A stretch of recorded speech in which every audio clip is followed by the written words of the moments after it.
қазір андай бір өзінше блогер сымақ, коуч сымақтар көбейіп кетті ғой. Өткенде сондайдың біреуіне жолығып қалдым. Кванттық дұға үйретемін дейді, немесе ұшатын дұға үйретеді, үй алатын дұға үйретеді, машина алатын дұға үйретеді. Яғни бір сондай бір керемет сиқырлы дұғалары бар олардың. Соны айтқан бойда бір керемет жетістікке жетіп қаласың деген секілді. Соның кванттық дұға үйретемін деген адамға мен жазған, маған беріңізші деп. Сөйтіп каспи счетын жіберді, 4000 теңгеге кванттық дұға үйретемін деп. Мен жаңағы гарантия бар ма деп, енді не айтады екен деп сұрап жатырмын ғой, гарантия бар ма?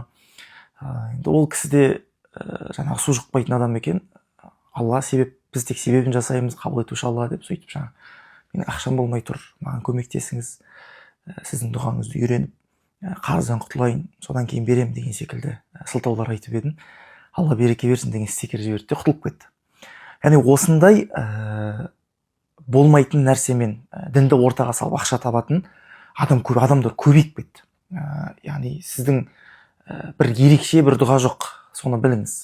Егер де сондай бір керемет дұғалар болса, сіздерге ұстаздар, имамдар оны үйрететін еді. Оқып көлік алып алатын, ол дұғаны айтып ұшып кететін, ол дұғаны айтып судың бетінде жүгіріп жүретін деген секілді дұғалар болатын болса, тек қана сол дұғамен шешілетін болса, онда өмір әбден жеңіл болар еді. Мәселе одай емес. Сен дұғаны жасағаннан кейін жұмыс жасау керексің, әрекет ету керексің. Алма піс аузыма түс дегеннің кейпін киіп алуға болмайды.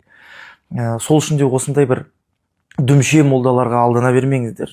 Кім көрінгенге 2000 теңгеге, 3000 теңгеге Қағбаның жанында тұрып дұға жасаймын, Қағбаның ішіне кіріп дұға жасаймын, ұшып бара жатып дұға жасаймын деген адамдардың көбі алаяқ болып келеді. Жалпы дұға ол сіз бен Алланың алдындағы бір нәзік нәрсе. Сіздің тақуалығыңыз қандай деңгейде, дұғаңыздың да қабыл болуы соншалықты мүмкіндігі көбейеді. Яғни арнайы бір мына дұғаны айтып үй алып алам деген жалпы мүмкін емес нәрсе.